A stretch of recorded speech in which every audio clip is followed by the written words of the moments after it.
नमस्कार दोस्तों, इस वीडियो में आप सीटेट 2023 के लिए प्रीवियस ईयर 2022-23 के छठवें शिफ्ट जिसकी परीक्षा 12 जनवरी 2023 को संपन्न हुई थी उस पेपर के संस्कृत पार्ट का कंप्लीट पेपर सॉल्यूशन देखने जा रहे हैं। अगर आप प्रीवियस ईयर सब्जेक्ट वाइज सभी शिफ्टों के कंप्लीट पेपर सॉल्यूशन को डिटेल में देखना चाहते हैं तो इस वीडियो के बाद इस वीडियो का डिस्क्रिप्शन जरूर चेक करिएगा। और अगर आप चैनल पर पहली बार विजिट कर रहे हैं तो इसको सब्सक्राइब करते हुए बेल आइकन को प्रेस कर लीजिएगा। दोस्तों, लैंग्वेज के जितने भी पेपर होते हैं उसमें 15 अंक का पेडागोजी पूछा जाता है और 15 अंक का पैराग्राफ पर आधारित प्रश्न पूछे जाते हैं। पैराग्राफ पर आधारित प्रश्नों को आप बड़े आसानी से सॉल्व कर लेंगे क्योंकि वह पैराग्राफ में ही उसका उत्तर छुपा होता है। तो मेनली आपको फोकस पैडागोजी वाले सेक्शन पर करना है क्योंकि अगर आपने इस पर कमांड कर लिया तो आप 25 प्लस बड़े आसानी से लैंग्वेज वाले पेपर में नंबर पा सकते हैं। तो चलिए इस वीडियो में हम लोग पैडागोजी पर ही पूरी तरीके से फोकस करेंगे।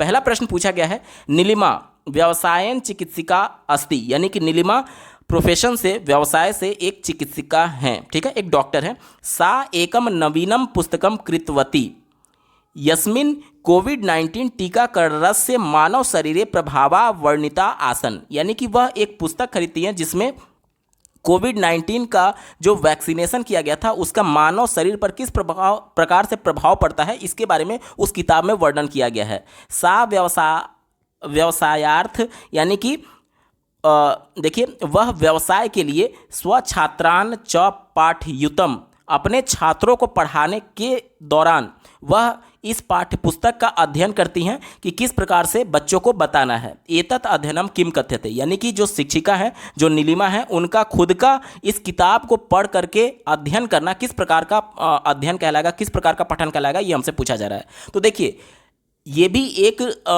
चिकित्सिका जरूर है लेकिन वह बच्चों को क्या करना चाहती हैं, वह छात्रों को पढ़ाना चाहती हैं इसके बारे में। यानी कि सीधे तौर पर आप टीचर समझ सकते हैं, डॉक्टर टीचर आप समझ सकते हैं। तो कोई भी टीचर जब कोई कॉन्सेप्ट बच्चों को बताने जाता है तो उसके बारे में गहनता से अध्ययन करता है कि अगर बच्चा कोई मेरे से ये डाउट पूछ ले तो मैं इसको अच्छे तरीके से एक्सप्लेन कर पाऊँ। यहाँ पर जैसे मैं आपको पढ़ा रहा हूं तो मैं इस टॉपिक के बारे में गहनता से पहले खुद पढ़ता हूं तब आपको पढ़ा पाता हूं ताकि आपके मन में कोई भी डाउट ना रह जाए। यानी कि गहनता से पढ़ना इंपॉर्टेंट है, विस्तृत पढ़ना इंपॉर्टेंट नहीं है। क्योंकि मान लीजिए कि बच्चे को वो टॉपिक पढ़ाने के लिए टीचर बहुत ब्रॉड सेंस में बहुत ज़्यादा 5-6 किताब पढ़ करके चली आई, लेकिन एक डाउट जो बच्चे ने पूछा उसको एक्सप्लेन नहीं कर पा रही है वो शिक्षिका, तो फिर उसका पढ़ना व्यर्थ था। क्यों? क्योंकि वह बच्चे के चिकित्सा को क्लियर नहीं कर उत्सुकता को, बच्चे की उत्सुकता को शांत नहीं कर पा रही है, उसके सवालों का जवाब नहीं दे पा रही है। यानी कि एज ए टीचर जो मैं कॉन्सेप्ट बच्चे को बताने जा रहा हूं उसको इतना डीपली पढूं कि बच्चे को अच्छे तरीके से समझा पाऊं, ना कि ऐसा कि मैं 10-15 किताब पढ़ लूं और अच्छे से एक्सप्लेन ही ना कर पाऊं। तो यहां पर व्यापक या फिर एक्सटेंसिव विस्तृत अध्ययन इंपॉर्टेंट नहीं है बल्कि गहन अध्ययन इंपॉर्टेंट है, ठीक है। तो पहला विकल्प गलत हो गया। चलिए दूसरे विकल्प की बात करें, स्कैनिंग की बात की जा रही है। स्कैनिंग का मतलब क्या होता है कि किसी भी लेख में पर्टिकुलर किसी पॉइंट को सर्च करना। अब जो शिक्षिका है वह पूरा डीपली पढ़ेंगी तभी तो बच्चे को पढ़ा पाएंगी। यहां तक क्लियर हो गया।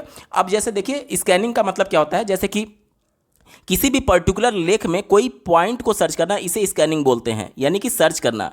अब जैसे मान लीजिए किसी भी पेशेंट का एक मेडिकल रिपोर्ट है, मेडिकल रिपोर्ट में बहुत सारी डिटेल्स होते हैं, जैसे कि पेशेंट का नाम, किस दिन उसने रिपोर्ट जांच कराई है, इसके अलावा पैथोलॉजी में डॉक्टर का रिमार्क यहाँ पर लिखा रहता है और जिस भी चीज़ के लिए आपने रिपोर्ट तैयार किया है वहाँ पर उसका न्यूमेरिक वैल्यू में उसका रेंज लिखा रहता है। जैसे कि आपने बीपी चेक कराया तो यहाँ पर बीपी का रेंज, शुगर चेक कराया तो यहाँ पर शुगर का रेंज रहता है। तो जब डॉक्टर के पास आप इस रिपोर्ट को लेकर के जाएंगे तो वो पूरा रिपोर्ट नहीं पढ़ने जाता है, वो सिर्फ इस रेंज को सर्च करता है। इसे ही बोलते हैं स्कैनिंग, यानी कि पर्टिकुलर किसी लेख में से किसी पॉइंट को सर्च करना ही स्कैनिंग कहलाता है। अगर चिकित्सिका का पठन जो यहाँ पर डॉक्टर है, अगर वो केवल किसी मेन पॉइंट को ही पढ़ करके जाएंगी तो क्या वो पूरे कॉन्सेप्ट को एक्सप्लेन कर पाएंगी? नहीं कर पाएंगी। तो ये हमारा उत्तर नहीं होगा।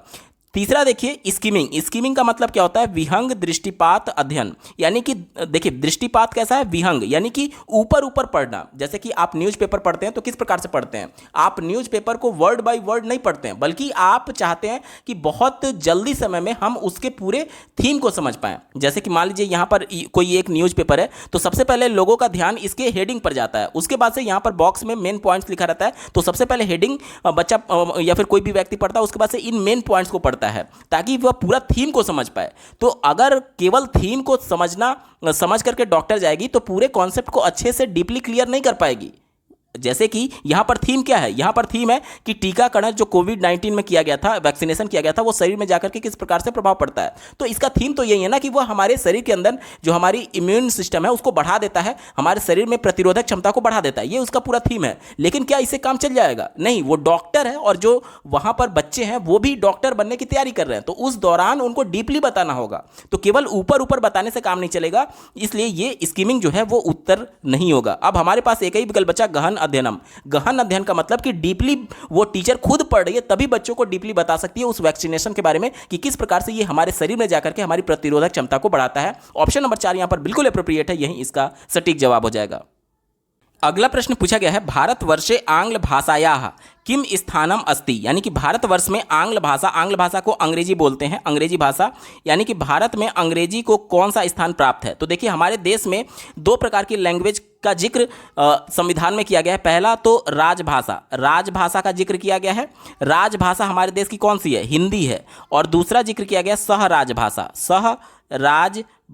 सहराजभाषा किसे बोलते हैं? अंग्रेजी को, जिसे आप आंग्ल भाषा के नाम से जानते हैं। तो अंग्रेजी जो है उसे सहराजभाषा, इसे कि अंग्रेजी में एसोसिएट ऑफिशियल लैंग्वेज कहते हैं। तो देखिए एसोसिएट का मतलब सहायक और ऑफिशियल का मतलब राजकीय और भाषा। ऑप्शन नंबर 2 अंग्रेजी के संदर्भ में बिल्कुल सही है। और अगर प्रश्न में हिंदी के बारे में पूछा रहता तो राजकीय भाषा इसका सही जवाब होता, लेकिन चूंकि अंग्रेजी के बारे में पूछा गया इसलिए एसोसिएट ऑफिशियल लैंग्वेज, सहायक राजकीय भाषा, इसका बिल्कुल सटीक जवाब हो जाएगा।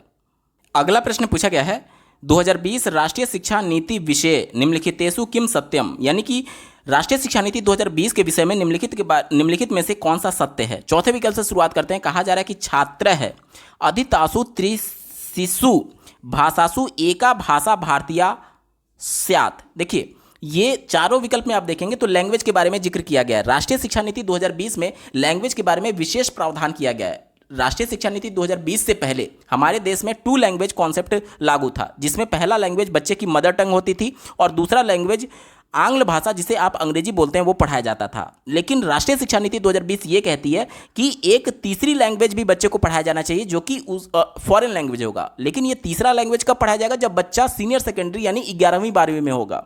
ठीक है, तो 3 लैंग्वेज कॉन्सेप्ट लाया गया राष्ट्रीय शिक्षा नीति के माध्यम से। इसके साथ ही साथ एक अल्टरनेट लैंग्वेज की बात की गई है। अल्टरनेट कहने का मतलब कि जो कि विकल्प के तौर पर होगा, यानी कि बच्चे के लिए वो मैंडेटरी नहीं है, लेकिन अगर बच्चा पढ़ना चाहे तो उसे विकल्प के तौर पर पढ़ाया जाएगा। जैसे हमारे देश में 6 शास्त्रीय भाषाओं को मान्यता प्राप्त है। हमारे देश का जो संस्कृति मंत्रालय है वो कुछ कंडीशंस बनाया हुआ है शास्त्रीय भाषा की दर्जा देने के लिए। अगर वो कंडीशंस फुलफिल होती है तो उसे शास्त्रीय भाषा यानी क्लासिकल लैंग्वेज का दर्जा दिया जाता है। अभी हमारे देश में 6 भाषाओं को क्लासिकल लैंग्वेज का दर्जा प्राप्त है।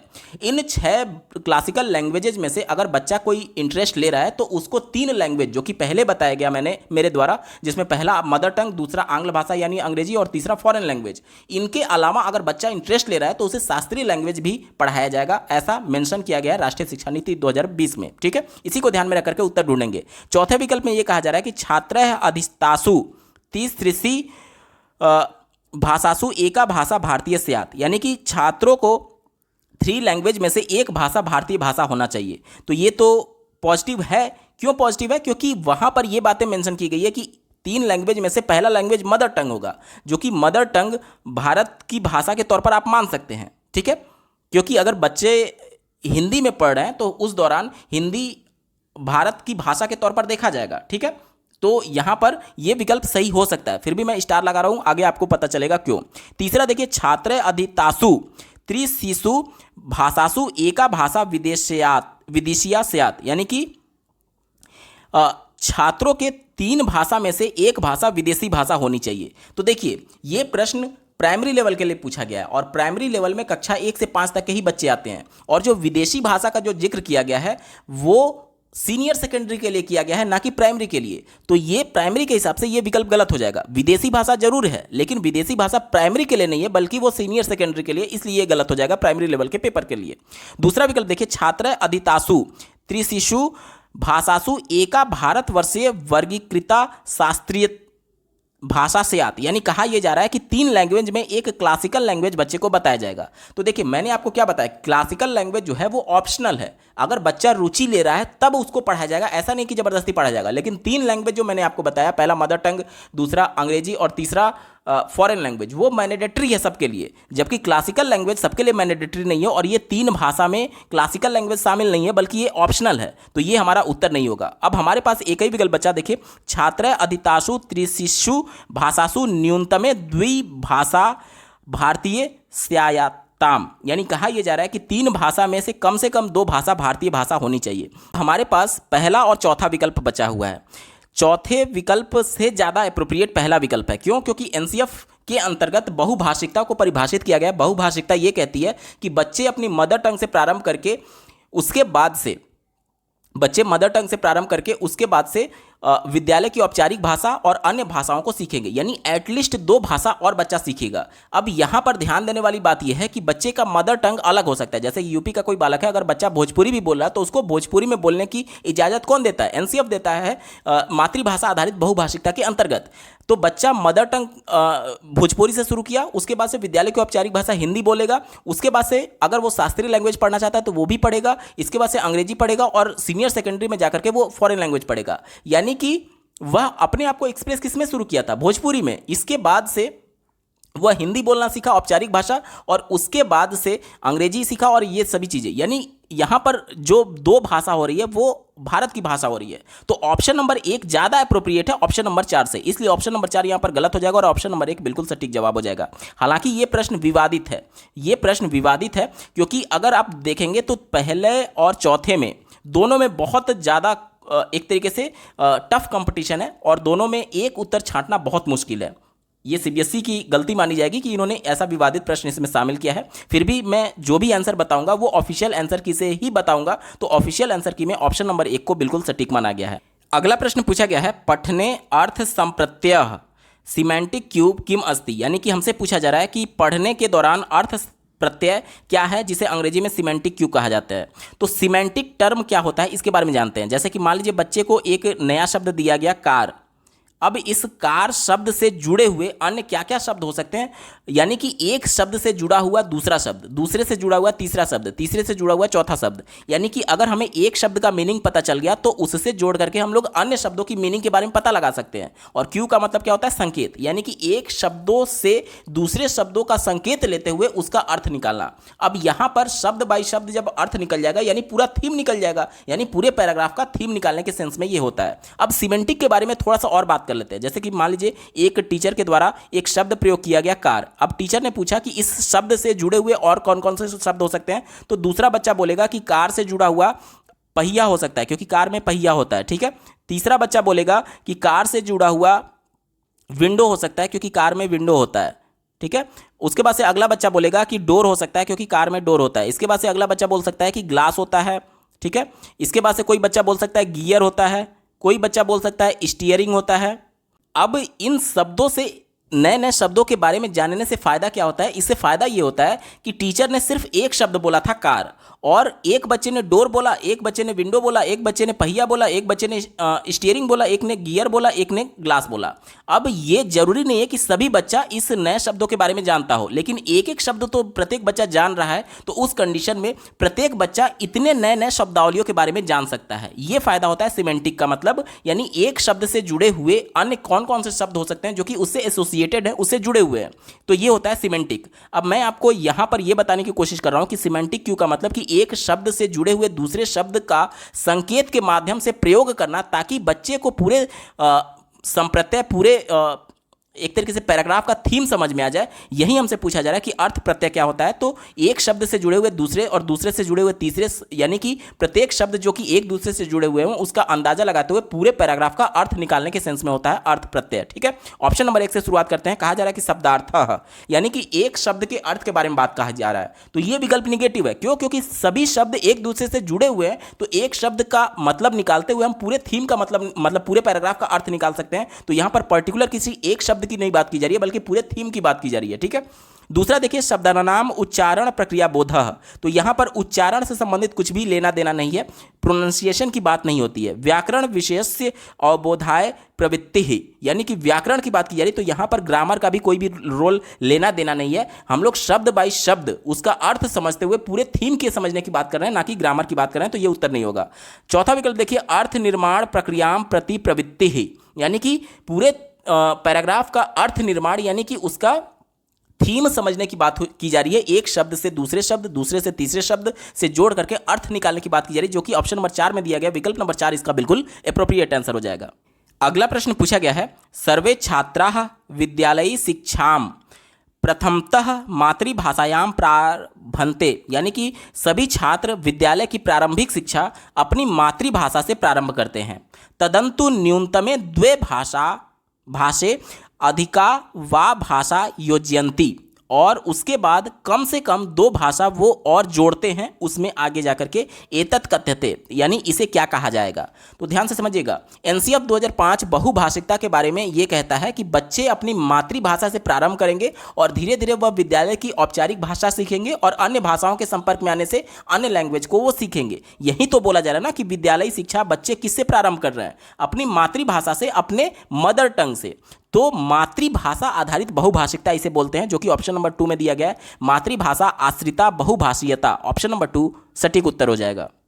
अगला प्रश्न पूछा गया है, निपुण अस्ति, निपुण क्या है, तो निपुण केंद्र सरकार का एक कार्यक्रम है, प्रोग्राम है, जिसके अंतर्गत ये लक्ष्य रखा गया है कि 2025 तक कक्षा 3 के बच्चे कम से कम मूलभूत साक्षरता में क्या आता है, जिसमें बच्चे बेसिकली पढ़ना और लिखना सीख जाए, यानी कि वो अपना नाम और बेसिक जो चीज़ें होती हैं वो लिखना सीख जाए, साथ ही साथ पढ़ करके किसी भी लेख का उसका अर्थ ग्रहण कर ले, और बेसिक न्यूमेरेसी जो होती है यानी कि अंकों के बारे में ज्ञान और जो बेसिक संक्रियाएं हैं जैसे जोड़ घटाना गुणा भाग, इतना बच्चे को आ जाए। तो यही हमसे पूछा गया है कि निपुण क्या है, तो निपुण देखिए क्या है, यह भारत सरकारस्य यानी भारत सरकार का ध्वजपोत यानी कि फ्लैगशिप कार्यक्रम यस्य उद्देश्यम, यानी कि फ्लैगशिप कार्यक्रम है जिसका उद्देश्य वर्ष 2025 तक यावत आधारभूताय साक्षरता यानी कि फंडामेंटल जो लिटरेसी होती है वो बच्चे हासिल कर ले, जिसमें पढ़ना और लिखना शामिल किया गया है। साथ ही साथ संख्या ज्ञानस्य यानी कि बेसिक न्यूमेरेसी की बात की जा रही है। लक्ष्य प्राप्ति स्यात् यानी कि यह लक्ष्य प्राप्त करना उद्देश्य है, कब तक, 2025 तक। तो ये केंद्र सरकार का एक कार्यक्रम है निपुण, जो कि ऑप्शन नंबर 1 में दिया गया। विकल्प नंबर 1 सटीक जवाब हो जाएगा। अगला प्रश्न पूछा गया है, यावत् छात्रः लेखितुं समर्थः भवति तावत् सः बह्वीषु अवस्थासु गच्छति इदम किम उच्यते, यानी कहा यह जा रहा है कि एक शिक्षार्थी जो है वह विभिन्न स्तरों से, विभिन्न देखिए बहुत अवस्थाओं से गुजरता है जब वह एक अच्छा लेख लिखना सीख रहा होता है। तो ठीक है, देखिए एक अच्छा लेख लिखना सीख रहा होता है तो वह विभिन्न अवस्थाओं से होकर के गुजरता है। तो इसे क्या कहते हैं, तो देखिए किसी भी लेख को लिखने के लिए सबसे पहले कुछ चरण होते हैं। जैसे कि कोई भी टॉपिक लिखना है तो सबसे पहले टॉपिक का निर्धारण होता है और उस टॉपिक के बारे में बच्चे के मन में विचारों की उत्तेजना जन्म लेती है, जिसे ब्रेन स्टॉर्मिंग कहते हैं। विचारों की उत्तेजना के माध्यम से बच्चे ने टॉपिक डिसाइड कर लिया। अब टॉपिक के बाद से बच्चा आउटलाइन तैयार कर रहा होता है, यानी कि हमें बाउंड्री सेट करनी होती है कि कितना लिखना है। जैसे कि एक टॉपिक हो गया तो उस टॉपिक के बारे में हो सकता है कि पूरी एक किताब लिख दी जाए, हो सकता है कि 500 शब्दों में लिखा जाए, हो सकता है कि 10 लाइन में उसको समराइज कर दिया जाए। यानी कितना लिखना है, इस लेख का बाउंड्री क्या होगा ये तय किया जाता है आउटलाइन में। उसके बाद से ड्राफ्टिंग की जाती है। ड्राफ्ट में क्या होता है, जैसे कि मान लीजिए एक टॉपिक हो गया गरीबी के बारे में मुझे लिखना है, तो गरीबी में मेन हेडिंग क्या होगा, उसके अंदर सब हेडिंग क्या होगा, ये सब तय किया जाता है ड्राफ्टिंग में। ड्राफ्टिंग के बाद से फिर से चेकिंग की जाती है और चेकिंग के बाद से अगर बच्चे को लगता है कि कुछ करेक्शन करने की जरूरत है तो पुनः करेक्शन होगा। करेक्शन करने के बाद से रीड ड्राफ्टिंग होगी और उसके बाद से फाइनलाइज किया जाता है। इसके बाद से पूरा लेख बच्चा लिख करके तैयार करता है। तो ये जो है वो विभिन्न अवस्थाओं से होकर के गुजरता है, विभिन्न प्रक्रियाओं से होकर के गुजरता है। इसीलिए इसको क्या बोलते हैं, प्रक्रिया उपागम बोलते हैं। लेखन का प्रक्रिया उपागम, जो कि ऑप्शन नंबर 2 में दिया गया। लेखनम प्रति प्रक्रिया प्रविधि, ऑप्शन नंबर 2 बिल्कुल सटीक जवाब होगा। अगला प्रश्न पूछा गया है, काव्य अध्यापनस्य मुख्य उद्देश्यम अस्ति। काव्य का मतलब पोएट्री की बात की जा रही है, यानी पोएट्री पढ़ाने का मुख्य उद्देश्य क्या होता है ये हमसे पूछा जा रहा है। तो काव्य यानी कविता बच्चों को क्यों पढ़ाया जाता है, ताकि बच्चे लय में जब कविता को पढ़ते हैं तो उनको सुन करके मजा आता है। जैसे कि एक मोटा हाथी झूम के चला, मकड़ी की जाल में जाके वो फंसा, जाल को देख के डरा, दूसरे हाथी को इशारे से बुलाया। तो बच्चा जब इसको लय में गाता है ना तो उसको आनंद आता है, मजा आता है। इंजॉयमेंट के लिए काव्य बच्चों को पढ़ाया जाता है, ठीक है, प्राइमरी लेवल पर। ठीक है, इसी को ध्यान में रख करके उत्तर ढूंढेंगे। चौथे विकल्प से शुरुआत करते हैं। कहा जा रहा है कि कवेश्ची अंतनस्य अवबोधस, यानी कि यहाँ पर जब इसको विच्छेद करेंगे, शब्द को तोड़ेंगे, तो कवि के विचारों के बारे में अवबोध यानी कवि के थिंकिंग के बारे में सोचने के लिए कहा जा रहा है कि इस बच्चे को कविता पढ़ाया जाता है। ये मुख्य उद्देश्य बताया जा रहा है, जो कि गलत है। मैंने आपको क्या बताया, मुख्य उद्देश्य क्या है, बच्चों के इंजॉयमेंट के लिए, तो ये गलत हो गया, क्योंकि प्राइमरी लेवल पर कवि क्या कहना चाहता है, कवि किस प्रसंग में बात कर रहा है, उसके बारे में चर्चा ही नहीं की जाती है। अपर प्राइमरी और हायर क्लास में जब बच्चा जाएगा तो कवि के चिंतन के बारे में उसको डीपली बताया जाता है, पढ़ाया जाता है, ना कि प्राइमरी में। तो ये विकल्प गलत हो गया। तीसरा देखिए, काव्य प्रयुक्तानाम व्याकरण पक्षाणाम शिक्षणम, यानी कि काव्य में प्रयुक्त व्याकरण के बारे में पढ़ाने के संदर्भ में। तो देखिए, काव्य के माध्यम से, कविता के माध्यम से बच्चों को व्याकरण नहीं पढ़ाया जा सकता, क्योंकि व्याकरण का अपना एक स्ट्रक्चर होता है कोई भी वाक्य लिखने का, कि पहले सब्जेक्ट आएगा, फिर हेल्पिंग वर्ब, फिर मेन वर्ब, फिर ऑब्जेक्ट आएगा। लेकिन कविता में इस प्रकार का कोई भी नहीं होता है। जैसे कि मैं पोएट्री आपको सुना रहा हूँ, bits of paper lying on the floor, make the place untidy, pick them up. तो यहाँ पर देखेंगे तो इसमें ग्रामर है नहीं, इसमें सिर्फ और सिर्फ बच्चों को लय में बताने के लिए ऐसे जबरदस्ती के शब्दों को वहाँ पर पिरोया जाता है, ताकि बच्चे लयात्मक तौर पर पढ़ करके इसका आनंद प्राप्त करें। तो काव्य के माध्यम से व्याकरण नहीं पढ़ाया जा सकता, ये हमारा उत्तर नहीं होगा। दूसरा देखिए, भाषा शिक्षणम काव्य भाषा शिक्षणम च, यानी कि कहा यह जा रहा है कि काव्य की भाषा सीखने के लिए और लैंग्वेज सीखने के लिए। तो काव्य के माध्यम से लैंग्वेज बच्चे को नहीं सिखाया जा सकता, क्योंकि लैंग्वेज, देखिए यहाँ पर शिक्षण का मतलब कहा जा रहा है कि औपचारिक तरीके से भाषा सीखने की बात की जा रही है। तो औपचारिक तरीके से जब बच्चे को भाषा सिखाया जाता है तो व्याकरण के नियमों के अंतर्गत सिखाया जाता है, और व्याकरण का नियम बच्चे को काव्य के माध्यम से नहीं बताया जा सकता। तो ये विकल्प निगेटिव हो गया, हमारा उत्तर नहीं होगा। एक ही विकल्प बचा, साहित्यिक भाषाया मूल्यांकनम रसानुभूतिश्च, रसानुभूति यानी कि आनंद की बात की जा रही है, इंजॉयमेंट की बात की जा रही है। यही मैं आपको बोला था ऑप्शन नंबर 1 में, ये बिल्कुल अप्रोप्रिएट है, और इसीलिए बच्चे को काव्य पढ़ाया जाता है। ऑप्शन नंबर 1 इसका बिल्कुल अप्रोप्रिएट आंसर हो जाएगा।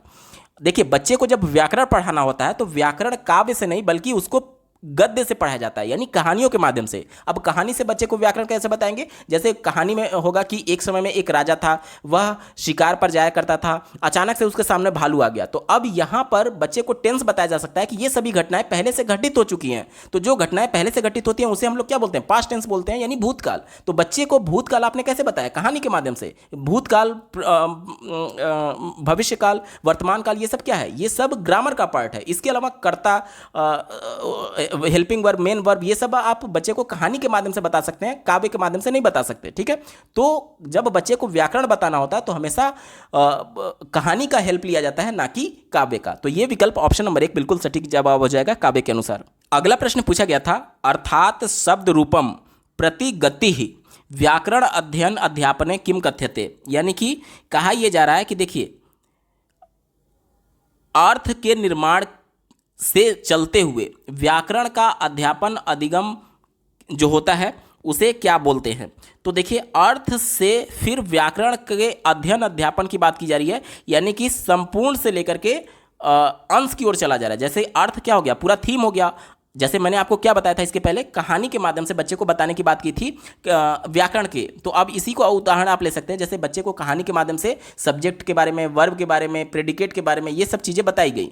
तो यहाँ पर अर्थ क्या था? पूरा थीम था। और कहानी भी क्या है? पूरा थीम है। थीम से हम लोग बच्चे को व्याकरण बता रहे हैं, और इसमें चरण दर चरण बता रहे हैं, चरण दर चरण बताते हैं, यानी प्रक्रियाओं के माध्यम से बताते हैं, इसलिए इसे प्रक्रियात्मक ज्ञान बोला जाएगा। ऑप्शन नंबर 1 इसका बिल्कुल एप्रोप्रिएट आंसर हो जाएगा। ठीक, अगला प्रश्न पूछा गया है, कश्चिद अध्यापका छात्राणाम त्रुटि एकत्रीकृत्य यदा कदा कक्षायाम विमर्शयन्ति परंतु त्रुटि कर्तृणाम उल्लेखनम ना करोति सह किम करोति।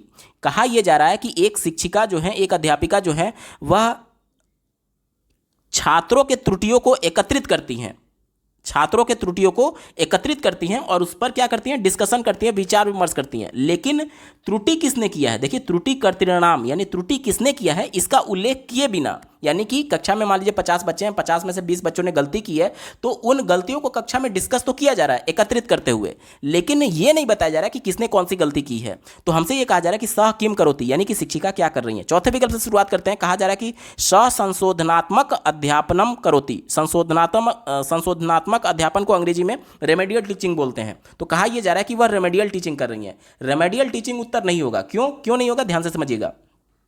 रेमेडियल टीचिंग कब किया जाता है? जब बच्चे का डायग्नोस्टिक टेस्ट कर लिया जाता है। डायग्नोस्टिक टेस्ट में बच्चे को आ रही समस्याओं के बारे में हमें पता चलता है। यहाँ पर जब बच्चे को समस्या के बारे में पता चल गया तो बच्चे को जिसको समस्या है उसी को रेमेडियल टीचिंग दिया जाता है। यानी कक्षा में अगर 50 बच्चे हैं जिसमें से 10 बच्चे वो प्रॉब्लम को कर रहे हैं तो 10 ही बच्चों को केवल रेमेडियल टीचिंग दिया जाएगा, ना कि सभी बच्चों को। तो यहाँ पर जो विचार विमर्श किया जा रहा है वो कक्षा के सभी बच्चों के सामने किया जा रहा है, ना कि सिर्फ उन 10 बच्चों के साथ जो कि केवल गलती की है। तो यहाँ पर रेमेडियल टीचिंग नहीं होगा, क्योंकि अगर केवल उन्हीं 10 बच्चों को उनकी प्रॉब्लम बताते हुए, यानी उनको प्रॉब्लम बताते हुए अगर उनको पुनः शिक्षण कराया जाता तब यहाँ पर रेमेडियल टीचिंग होता। लेकिन प्रश्न में साफ मेंशन किया गया है कि त्रुटि का उल्लेख नहीं किया गया है कि किसने ये गलती की है, और बिना गलती का उल्लेख किया सभी कक्षा को बताया जा रहा है, तो ये रेमेडियल टीचिंग नहीं होगा, क्योंकि जिसने गलती की है सिर्फ उसको ना बता करके पूरी कक्षा को बताया जा रहा है। ठीक है, चलिए तीसरा विकल्प दिया गया सह विचार विमर्श माध्यमेन भाषा पाठयति, यानी कि वह विचार विमर्श के माध्यम से भाषा को पढ़ाने की कोशिश कर रही है। तो ये विकल्प उत्तर नहीं होगा, क्योंकि वह किस पर चर्चा कर रही है? वह त्रुटियों पर चर्चा कर रही है। तो जब बच्चे को लैंग्वेज पढ़ाना होगा तो हम त्रुटि पर चर्चा थोड़ी करेंगे, ग्रामर व्याकरण की दृष्टि से सही भाषा का प्रयोग करेंगे ना, त्रुटि वाली भाषा का प्रयोग थोड़ी करेंगे, उस पर चर्चा विमर्श थोड़ी करेंगे। तो ये विकल्प गलत हो गया, हमारा उत्तर नहीं होगा। दूसरा विकल्प देखिए स छात्राणाम दोषान कथयति, यानी कि वह छात्रों के फॉल्ट को बता रही हैं। तो प्रश्न में साफ मेंशन किया गया है कि वह छात्रों के त्रुटि की बात ही नहीं कर रही है कि किसने कौन सी त्रुटि की है, तो ये तो उत्तर होगा नहीं। एक ही विकल्प बचा स छात्राणाम भाषा प्रयोग विषय पुनर्निवेशन प्रददाति, यानी कि वह बच्चों के भाषा प्रयोग के संदर्भ में पुनर्निवेश यानी कि फीडबैक दे रही हैं। ये बात बिल्कुल सही है, फीडबैक ये कहा जा सकता है, क्योंकि जो बच्चे गलती किए हैं भले पूरी कक्षा को नहीं पता है, लेकिन उस पर्टिकुलर बच्चे को तो पता होगा ना कि हाँ मैंने ये गलती की है। तो उस दौरान बच्चे को वो गलती का एहसास होता है कि हाँ मैंने ये गलती की, यानी बच्चे को फीडबैक मिला।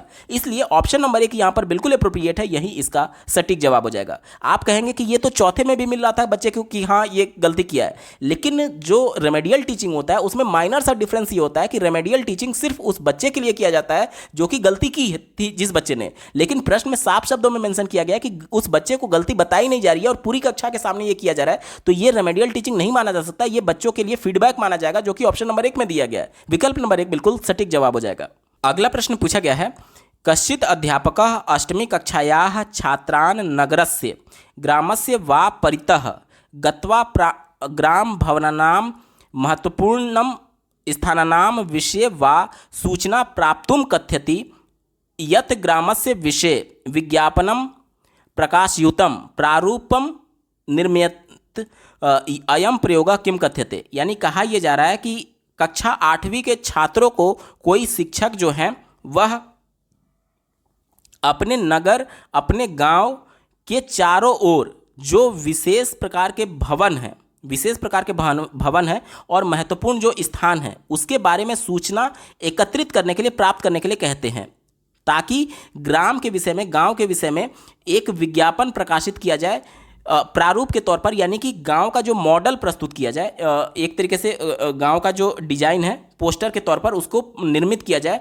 यह प्रयोग क्या कहलाएगा? तो देखिएगा यहाँ पर बच्चे क्या कर रहे हैं, सबसे पहले इंफॉर्मेशन को कलेक्ट कर रहे हैं, सूचना को एकत्रित कर रहे हैं और उन सूचनाओं के आधार पर एक पोस्टर बनाएंगे, यानी कि जिसे आप कह सकते हैं कि एक रिपोर्ट तैयार करेंगे, क्योंकि उसी सूचना के आधार पर तो बच्चा यहाँ पर पोस्टर बनाएगा। यानी कि पोस्टर बनाने यहाँ पर क्या है, रिपोर्ट तैयार करना, और यहाँ पर गांव के सभी महत्वपूर्ण स्थानों का पता लगाना क्या है, सूचना को कलेक्ट करना।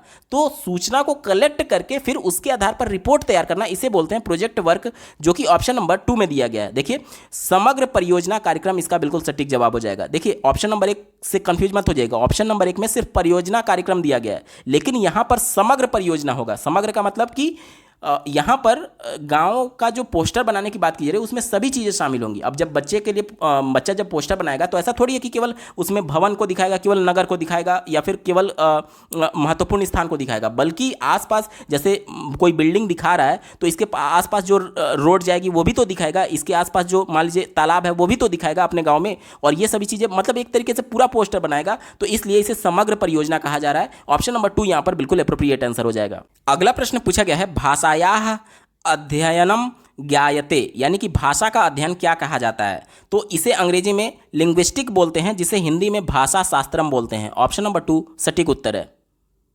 अगला प्रश्न पूछा गया है, शिक्षा उपलब्धे उद्देश्यम अस्ति। शिक्षा उपलब्धि का मतलब क्या होता है? इसे अंग्रेजी में हम लोग क्या बोलते हैं? लर्निंग आउटकम बोलते हैं। Learning outcome. अब ये लर्निंग आउटकम क्या होता है, ध्यान से समझिएगा। प्रत्येक कक्षा में बच्चे के लिए कुछ दक्षता निर्धारित की गई है कि बच्चे को एटलीस्ट इतना आना ही चाहिए। अब उस दक्षता को ध्यान में रख करके टीचर जो कुछ गतिविधि करा रहा है या फिर जो भी शिक्षण अधिगम करा रहा है ताकि बच्चे कुछ अपना परफॉर्मेंस दे, इसे ही बोलते हैं बच्चे के लिए लर्निंग आउटकम या फिर शिक्षा की उपलब्धि।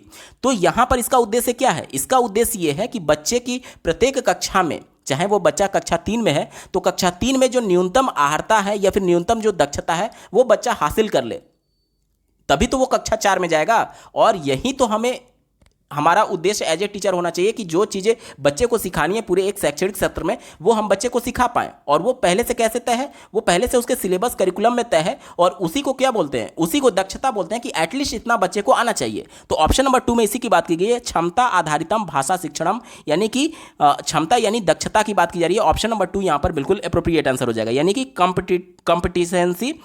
Competency based language learning. Option number 2 सटीक जवाब हो जाएगा।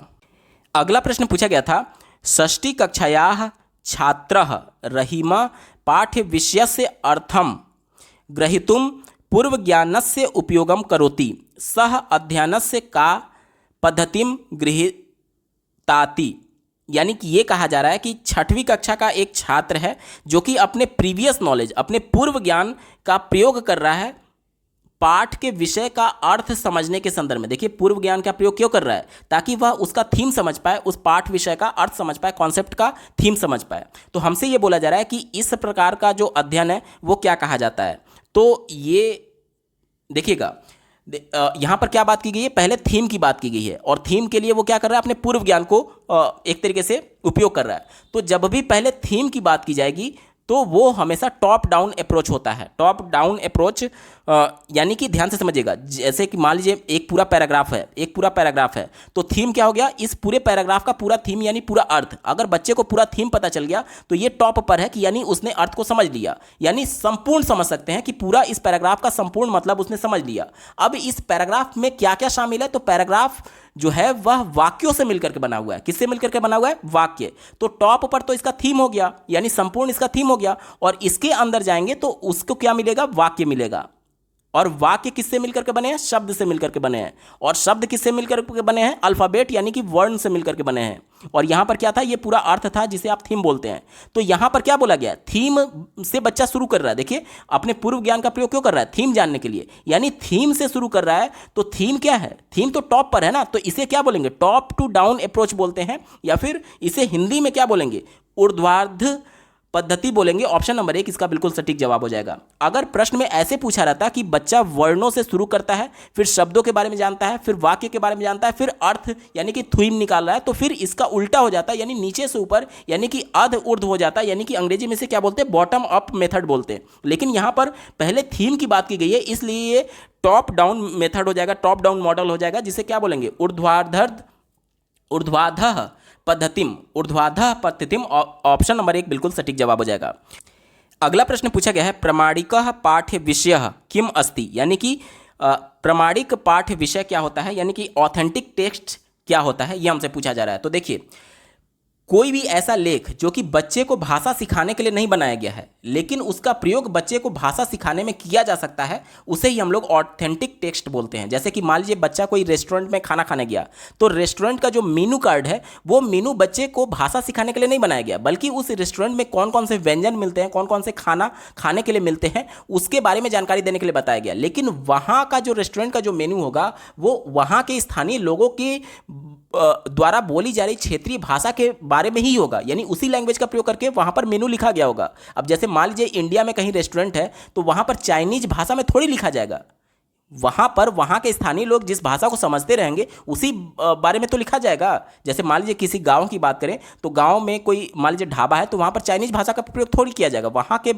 स्थानीय लोग जो उस ढाबे के आसपास के जो लोग होंगे, जो भाषा को समझते होंगे, वही भाषा का तो प्रयोग किया जाएगा, यानी वो भाषा बच्चे के मदर टंग से जुड़ा हुआ हो सकता है, इसीलिए वो बच्चे के लिए लैंग्वेज को सीखने में मदद कर सकता है। इसीलिए इसको प्रमाणिक तौर पर देखा जाता है। इसके अलावा जैसे मान लीजिए कहीं पर नगर निगम का कोई पैम्पलेट हो गया, तो वो नगर निगम का पैम्पलेट जो है वो बच्चे को लैंग्वेज भाषा सिखाने के लिए नहीं दिया जा रहा है, लेकिन उसके माध्यम से बच्चे में भाषा का विकास किया जा सकता है। यानी कि प्रमाणिक पाठ्य विषय क्या हो जाता है, ऑथेंटिक टेक्स्ट क्या हो जाता है, ऐसा कोई भी टेक्स्ट जो कि बच्चे को भाषा सिखाने के लिए नहीं बनाया गया है, लेकिन उसका उपयोग किया जा सकता है बच्चे को भाषा सिखाने के लिए, उसे ही बोलते हैं प्रमाणिक पाठ्य विषय। जैसे देखिए ऑप्शन नंबर 1 में बात की गई है, यत पाठ्यम उपरोद्देश्येन लिख्यते परंतु भाषायाः अध्यापनाय प्रयुज्यते। यानी कि ऐसा पाठ जिसका उद्देश्य बच्चों के पढ़ने लिखने के लिए नहीं है,